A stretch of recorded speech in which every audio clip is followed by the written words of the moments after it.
केरी case भुजंग मणि और पतिवर्तारो घात, सूरा शस्त्र सूम धन ए मरियो लागे हाथ। केरी नाम सिंगरो है और सिंगरे मूसरो वाल सिंह जीव तो है नहीं जड़ तक वो के नहीं देख को नहीं। और भुजंग मणि भुजंग के सर्प ने सर्प जड़ तक जिंदो है वो आपरी मणि के नहीं देख को नहीं।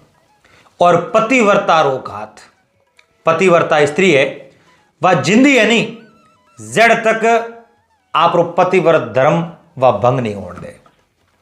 सूरा शस्त्र सूमधन सूरवीर वे उन्हें हाथ में शस्त्र है जड़ तक वो जिंदो है जड़ तक वो शस्त्र दूसरे हाथ में को दे रहे। और सूम धन कंजूस मिनक वे सूम मिनक वे उन धन वे वो जड़ तक जिंदो है नहीं जड़ तक उन धन ने कोई सेड़ नहीं सके कोई उपयोग नहीं कर सके। ए तो मरियो ही लागे हाथ इतनी चीजों ए मालिक जावे जणई पसे बीजे रे हाथ पड़े।